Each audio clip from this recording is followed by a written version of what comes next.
말씀의 제목은 감사가 넘치는 추석. 이런 말씀의 제목으로 함께 은혜 나누고자 합니다. 오늘 본문 말씀에 보니까 감사로 제사를 드리는 자가 나를 영화롭게 하리니 그 행위를 옳게 하는 하나님의 구원을 보이리라. 할렐루야. 이렇게 말씀하셨습니다. 이제 며칠 있으면은 여러분들이 손꼽아 기다리는 추석이에요. 추석은 한 해 동안에 열심히 땀 흘려서 수확한 열매에 대한 감사한 계절이죠. 그래서 수확하고 감사하고 또 사랑하는 그런 절기예요. 그런데 사람들은 하나님 앞에 감사하기보다는 어때요? 내게 없는 것을 어떻게 그렇게 찾아가지고 불평하고 원망하는 사람들이 있을 거예요. 그러나 오늘 예배드리는 여러분들은 하나님께 감사하는 그런 저와 여러분 되시기를 부탁드립니다. 감사란 하나님의 명령입니다. 감사는 해도 되고 안 해도 되는 것이 아니라 하나님의 명령이니까 우리는 무조건 감사해야 되는 거예요. 데살로니가전서 5장 18절 말씀에 이렇게 기록되었더라고요. 범사에 감사하라. 이는 그리스도 예수 안에서 너희를 향하신 하나님의 뜻이니라. 또한 감사는 하나님이 제일 기뻐하시는 것이래요. 감사는 축복의 통로라는 것입니다. 그러면 우리는 이 추석에 어떻게 감사하면서 지낼 것인가? 첫째는 가족과 친척, 이웃들에게 감사할 수 있는 그런 명절이 되어야 되겠습니다. 자, 가족, 친척, 또 이웃들은 새 날개와 같은 존재라고 할 수 있습니다. 새가 날지 않고 그냥 그 자리에서 새 먹이요? 쪼아 먹을 때 그 날개가 어떨까요? 때로는 부담스럽고 때로는 거추장스러워 보일 수도 있습니다. 그러나 새는 날개 때문에 어때요? 저 높은 창공을 비상할 수 있는, 또 자신의 생명을 보호할 수 있는 게 바로 뭐예요? 그 날개 덕분이라는 거예요. 그러므로 우리들도요, 가족이나 친척이나 이웃들이 때로는요, 어떻게 내 마음에 안 들 때가 있잖아요. 그쵸? 어떻게 다 내 마음에 들어요. 남보다 못할 때도 있다. 이런 소리를 종종 할 때들도 있을 것입니다. 그러나 그럼에도 불구하고 우리는 감사할 수 있어야 된다는 것입니다. 예를 들어볼까요? 구약 성경의 요셉을 한번 생각해 보십시오. 요셉의 형들은 인간적으로 봤을 때 용서받지 못할 아주 큰 죄를 저질렀죠. 어떤 죄였나요? 정말로 아버지에게서 태어난, 어머니는 다르지만 한 아버지에게서 태어난 동생이에요. 그런 동생을 부동 위에 던져버렸어요. 심지어 노예로 팔아버리기까지 합니다. 그러나 하나님은 이러한 시험과 연단을 통해서 요셉을 30의 나이에 당시 최대 강국이었던 애굽의 총리가 되게 하셨을 뿐만 아니라 어려움에 처한 가족과 친척들까지 모두 구원할 수 있게 되는 그러한 동기를 만들어 주셨습니다. 우리는 하나님의 섭리 속에서 바로 가족과 친척, 이웃 때문에 내가 여기 있는 것이고 내가 살아가는 것임을 깨달아야 할 것입니다. 그들을 내 몸과 같이 사랑하고 돌보아야 합니다. 그들을 내 몸과 같이 사랑하고 돌봐줘야 될 것은 성경이 우리에게 말씀해주고 있는 것입니다. 마태복음 19장 19절 말씀 보니까 내 이웃을 내 몸과 같이 사랑하라. 그런데 여러분, 내 몸에 아주 작은 포드락지 하나만 놔도 어때요? 아파요. 때에 따라서는 병원에 가서 그 포드락지를 제거할 때도 있고, 작은 가시 하나만 찔려도 아주 죽을 것처럼 파닥파닥 뛰면서 아파하잖아요.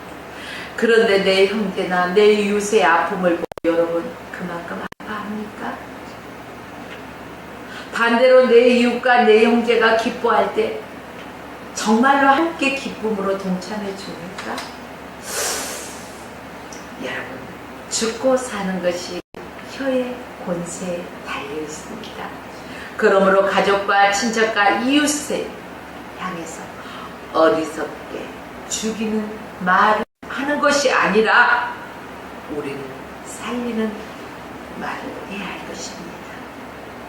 시기하고 질투하는 말이 아니라, 불평하고 원망하는 말이 아니라 어떤 말을 해야 할까요? 감사의 말을 해야 할 것입니다. 사도 바울은요, 누추함과 어리석은 말이나 희롱의 말이 마땅치 않으면 돌이켜 감사하는 말을 하라는 거예요. 감사의 말을 하라고 권면하고 있습니다. 사도 바울의 권면은 오늘 저와 여러분에게도 동일하게 권면하고 있는 것입니다. 특별히 이번 추석에 친척과 이웃과 또 가족들 향해서 어리석게 우리는 내 마음에 있는 것들을 털어놓으면서 불평하기보다는 오히려 그들에게 감사의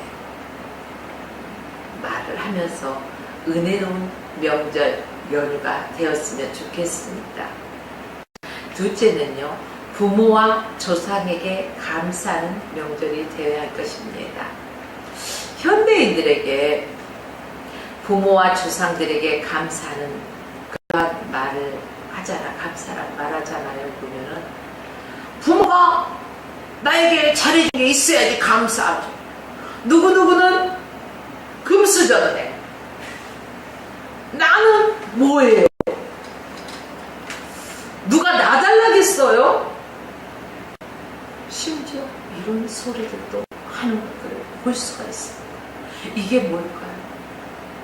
효를 행하지 아니하고 고마워하지 아니하고 불평하는 것. 내가 효를 행하지 않고 역사의 의식이 부족하는 내 탓하기보다는 부모 잘못 만나서, 이웃 잘못 만나서, 친구 잘못 만나서, 형제 잘못 만나서라고 불평하기 쉽다는 것입니다. 물론 이렇게 되기까지는 부모의 책임이 있을까요? 없을까요? 있겠죠. 부모의 책임이 있습니다. 왜? 자녀들은 성경적인 그 기준에 의한 효를 가르치지 못했기 때문에 그렇습니다. 그래서 우리는 뭐 부모들을 바라보잖아요. 그러면은 학원 애들이 너무너무 뭐 열댓 개 되는 애들도 있잖아요. 여기 갔다 오고 여기 갔다 오고 끝나면 연결돼서 아침에 나가면요, 직장 생활하는 부모보다 더 많고. 그러니 밥상머리 교육이라고 하나요? 언제 이루어지겠어요? 학교에서는 지식적인 것을 가르친다면 가정에서는 인격적인 것이 이루어져야 됩니다. 또 성경 안에서 가르쳐야 됩니다. 그러한 것들이 전혀 이루어지지 못하고 있기 때문에 이 사회가 변하고 있지 않나, 이런 생각을 해봅니다. 이러다 보니까 부모나 조상 탓을 하고 이런 사람에게는 내일이란 희망이 있을까요? 없을까요? 없어요. 그래서 젊은이들에게 우리는 어렸을 때 어때요? 꿈이 무엇입니까? 물어보면 저는 커서 대통령 될 거예요, 의사 될 거예요, 변호사 될 거예요. 많은 꿈들을 얘기해요. 선생님 될 거예요 하면서. 그렇잖아요. 근데 요즘 애들에게 꿈이 뭐예요? 백수가 잘못 들었나 하고 물어봐요. 그러면은요, 놀면서도 먹고 사는데 편안하게 먹고 살 수 있는 꿈이 없다.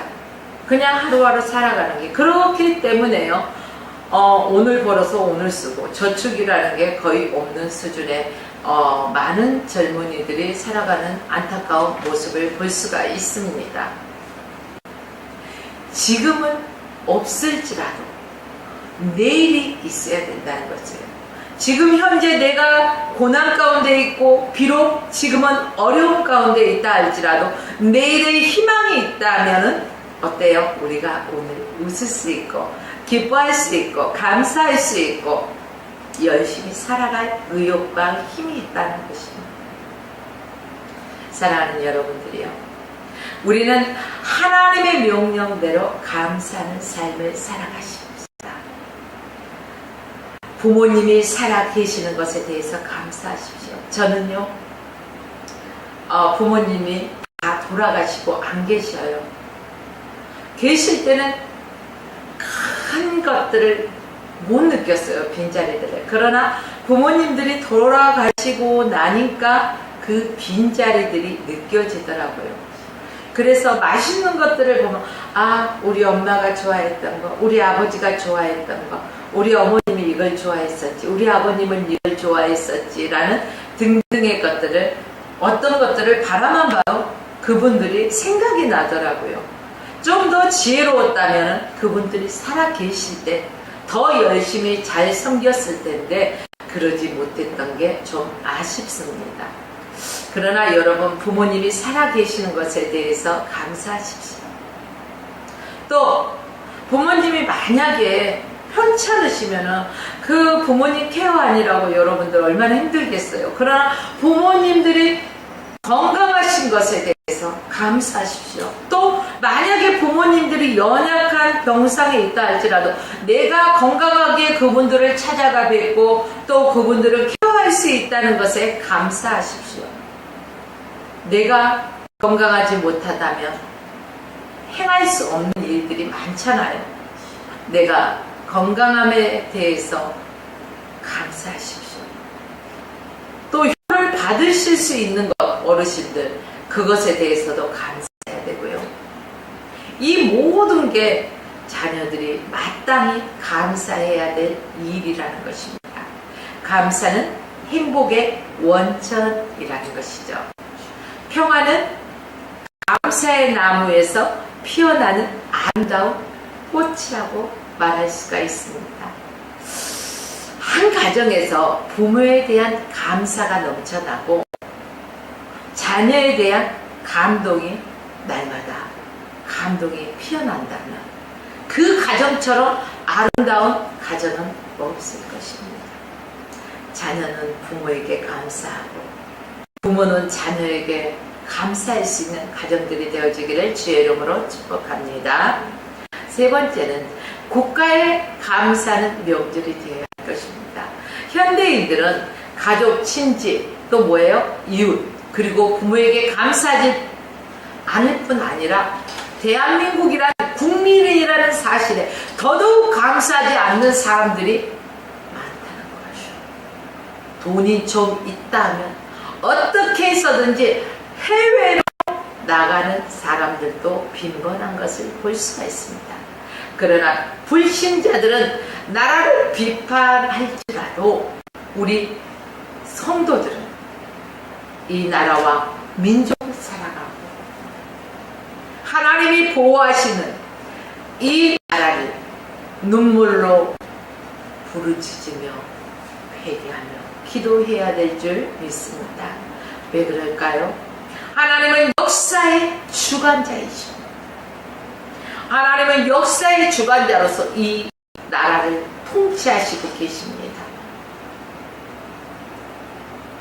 우리들은 대한민국 국민으로 살아가게 하셨습니다.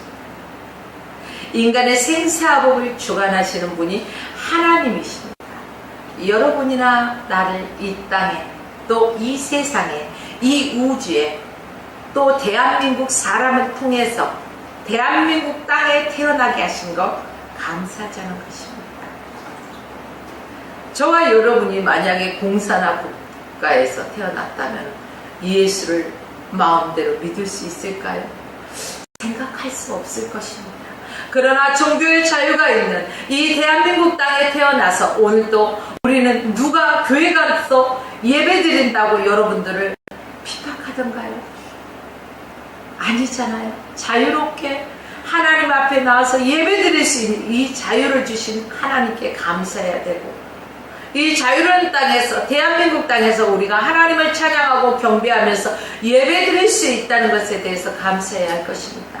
지금 나라는 매우 혼란스럽고 어두운 가운데 있죠. 그러나 우리는 희망이 있습니다. 왜 그럴까요? 기도하는 사람이기 때문에 미스와 회개 기도 운동 다시금 이루어져서 이 나라와 경제를 위해서 저와 여러분들이 기도해야 할 것입니다. 특히 요즘 젊은이들은 전쟁이 아닌 평화 때 식민지와 공산주의가 아닌 자유민주주의 국가에 태어난 것에 대해서 감사해야 할 것입니다. 저희 부모님 시대에는요,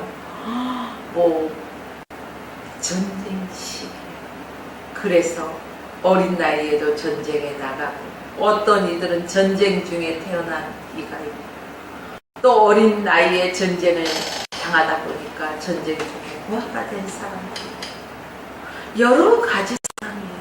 그러나 저와 여러분들은 신앙의 자유가 보장된 나라에 살고 있지 않습니까? 얼마나 감사합니까? 자유민주주의 대한민국에서 신앙의 자유가 있는 이 대한민국에서 살아가는 것에 대해서 감사하면서 이 나라와 이 민족을 위해서 여러분 더욱더 기도해야 할 것입니다.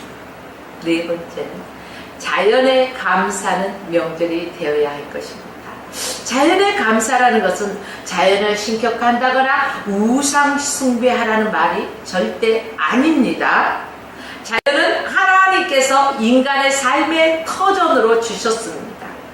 그렇기 때문에요, 천지 창조하시고 맨 마지막에 인간을 하나님의 형상으로 지으셨습니다.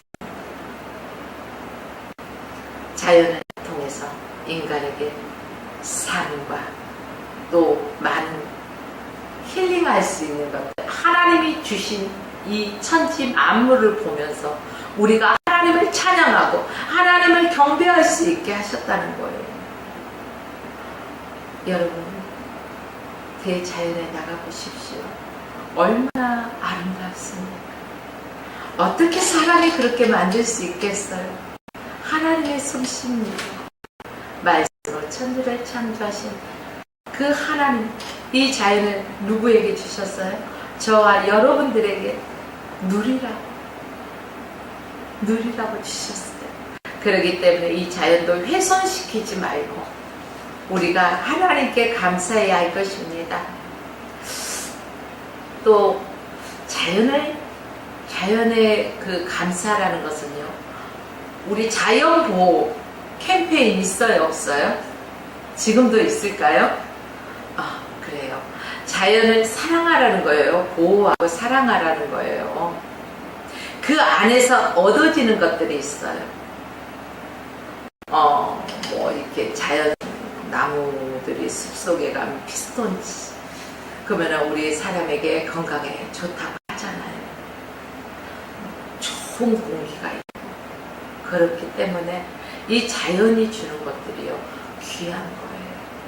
그래서 하나님의 그 솜씨, 우리에게 주신 것들, 모든 것들에 대해서 우리는 감사와 영광과 존귀를 하나님께 올려드려야 할 것입니다.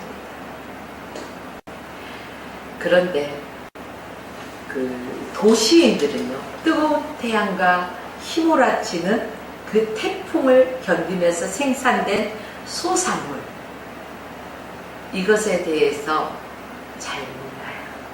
값진 것에 대해서 잘 몰라요. 그래서 식사를 하다가도요, 처음 또 덜어놓고 먹으면은 다른 사람도 먹을 수 있어요. 그쵸? 근데요, 먹다가 다 먹은 거 괜찮아요. 좋아요. 남기는 거, 이 사람도 못 먹고 저 사람도 못 먹고 버리게 되잖아요. 그 농부는 이 쌀한토를 위해서 한 해 동안 구슬땀을 흘리면서 일하는 거예요. 우리가 먹는 과일을 생각해 볼까요? 한 입 싹 휘어서 먹어. 맛있어. 아삭아삭하니 싱거워지. 다 먹어요. 그런데 당도가 떨어지네. 아우 너무 싫어. 맛없어. 그러면 한 입 빼고 어때? 버리죠. 근데 그 과일 하나를 위해서 농부는 어떨까요? 구슬땀을 흘리고 비려주고 가꾼단 말이에요. 여러분, 우리에게 주어진 거 소중하지 않는 거 하나도 없어요. 들려요. 소중하다는 거예요. 하나님이 창조하신 아주 귀한 생명체. 여러분, 심각한 환경 오염에 직면해 있는 이 시대에 살아가고 있는 거예요. 그래서 우리는 분리수거라는 것들도 철저하게 할 줄 알아야 되는 거예요. 재생시킬 수 있는 것은 재생시킬 수 있도록 생명에 대한 경외감을 가지고 자연과 그 소산물에 대한 현대인들이요, 그 감사할 수 있는 자세가 되어 있어야 할 것입니다. 자연을 보고 감사할 줄 아는 사람들은요, 절대 악하지 않아요. 자연에 대해서 감사할 수 있는 사람들은요, 절대 살인하는 이런 악한 사람이 없다는 거예요. 자연을 보고 감사할 수 있는 사람들은 욱해서 폭행하는 사람이 없다는 거예요. 자연을 보고 감사할 수 있는 사람은 절대로 시기하거나 질투하거나 원망하거나 불평하지 않는다는 것입니다. 자연을 보고 감사하는 사람은 선한 사람, 착한 사람, 강한 사람들은요, 자연을 보고도 감사할 줄 몰라요. 그러나 선하고 착한 사람, 하나님이 주신 이 대자연을 바라보면서 불안포기 나를 위해 존재하는구나, 감사하죠. 이 천지 만물을 보면 감사하지 않는 것들이 하나도 없잖아요. 하나님의 솜씨, 하나님께 우리 영광 올려드립시다. 감사로 하나님께 영광 올려드립시다. 다섯 번째는 창조주 하나님께 감사하는 명절이 되어야 할 것입니다. 나를 비롯해서 나의 가족과 나의 친척, 이웃, 국가, 자연이, 이 땅에 존재하는 모든 것들이요, 하나님의 그 창조주 하나님께, 하나님이 계시기 때문에 이 모든 것들이 가능하다는 것입니다. 그러므로 성도들은 이것에 대한 감사의 조건이 있어야 되는 것입니다. 지위나 환경이나 명예나 성공, 어떠한 재산, 이것이 감사의 조건이 돼서는 안 된다는 것입니다. 이런 감사는 어때요? 일시적이에요. 내게 주어졌을 때는 감사해요. 그런데 그 감사가 금방 식어져 버려요. 조건적인 감사가 되지 맙시다. 범사에 감사는 저와 여러분이 되어지길 원합니다. 사도 바울을 보십시오. 사도 바울은요, 40에 하나 감암매를 맞고 감옥에도 갇혔고 죽을 뻔한 위기를 몇 번이나 넘겼어요. 그러나 그가 불평하던가요? 아니요, 감사가 넘쳤다는 것입니다. 바울이 옥중에서도 찬송을 부를 수 있었어요. 성도들에게 감사라고 권면하고 있어요. 왜요? 내가 사나 죽으나 나의 주의 것이기 때문에 범사에 감사하는 것입니다. 그 감사의 기준이 무엇이었을까요? 감사의 조건이 무엇일까요? 그 상황 속에 어떠한 상황 속에서도 감사할 수 있었던 것은요, 예수님이 나와 함께 하시기 때문에 감사할 수 있었다는 것입니다. 예수님 때문에 감사할 수 있는 것, 하나님 때문에 찬양할 수 있는 것입니다. 어떠한 고난과 역경 속에서도 예수님 때문에 감사하고 하나님으로 인해서 찬송할 수 있는 저와 여러분이 되어야 할 것입니다. 하박국 선지자와 바울도 어떠한 상황 속에서도 모든 환경을 초월해서 감사하면서 기뻐할 수 있었습니다. 그래서 유명한 성경 구절이 있죠. 하박국 3장 17절과 18절 말씀.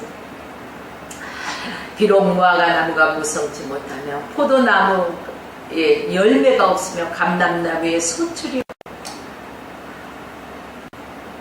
밭에 식물이 없으며 우리의 양이 없으며 유양간에 소가 없을지라. 이 정도 없으면 어때요? 불평할 수밖에 없는 상황이잖아요. 안전이 바닥이잖아요. 이것도 없고 저것도 없고 다 없어. 그럼에도 불구하고 뭐라고 고백한가요? 나는 여호와를 인하여 즐거워하며 나의 구원의 하나님을 인하여 오히려 기뻐하리로다. 할렐루야. 여러분들, 어떠한 상황과 환경 속에서도 정말로 기뻐하십니까? 하나님, 누구누구는 이러는데 왜 나만 이래야 됩니까? 라고 불평하고 있진 않습니까? 그렇다면 오늘 이 시간부터 여러분, 예수님 때문에 감사로 바꿔보십시오. 하나님으로 인하여 찬양하면서 이겨나가보십시오. 그러면 반드시 그분 때문에 우리는 기뻐하며 감사할 수 있을 것입니다. 불신자는 하나님 때문에 감사하지 않습니다. 세상 사람들이 하나님 때문에 나 너무 감사해, 모든 게 다 하나님 은혜, 이렇게 말하는 사람 보신 분 손 들어보세요. 아, 손 드는 분 한 분도 안 계시죠. 그래요. 불신자는 하나님 때문에 감사하다는 소리를 안 해요. 그러나 성도는 하나님으로 인해서 범사에 감사함으로 주님을 영화롭게 하고 하나님의 구원을 맛보게 되는 것입니다. 하나님은 감사로 제사를 드리는 자가 나를 영화롭게 하나니 그 행위를 옳게 하는 자에게 내가 하나님의 구원을 보이리라. 이렇게 오늘 시편 50편 23절 오늘 본문 말씀에서 말씀하고 있습니다. 하나님을 향한 최대의 감사는 뭘까요? 마음과 뜻과 정성을 다해서 예배 드리는 것입니다. 주님의 말씀을 실천하는 것, 머리로만 아는 것에서 그치는 것이 아니라 행함으로 실천해야 된다는 것입니다. 그러므로 우리의 몸을 하나님이 기뻐하시는 거룩한 산제사로 드려서 이 세상을 본받지 말고 주님의 말씀이 우리의 삶 가운데 성취될 수 있도록 우리는 우리의 날마다 쳐서 하나님의 말씀으로 하나님의 말씀으로 나를 쳐서 복종시켜서 그분의 뜻대로 살아가야 할 것입니다.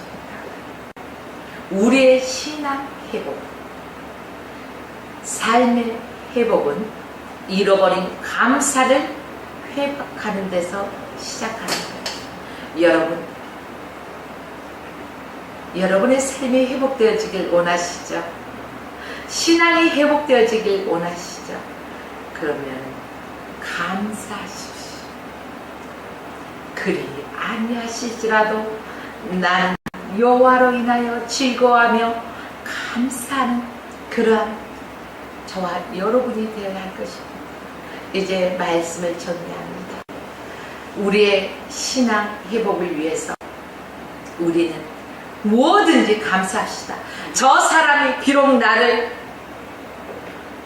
깎고 깎은다 할지라도, 씹고 씹는다 할지라도, 누가 나를 씹으면 어떻게 생각해야 돼요? 아, 씹으니까 소화가 잘 되겠구나. 그래, 꼭꼭 씹으면 좋은 거야. 감사해요. 누가 나를 막 깎아내려, 막 깎고 그러면 어때요? 막 속에서 막 올라오죠, 여러분? 그러지 마세요. 아, 저 사람이 나를 조각해주네. 깎는 게 뭐예요? 조각이잖아요. 그래. 아, 저 사람이 나를 아주 조각해주는구나. 하나님 감사. 이러면서 모든 것을 감사로 바꿔나가 보자고요. 인간의 힘으로는 안 되고 인간의 능력으로도 안 돼요. 오직 여호와의 신으로 가능합니다.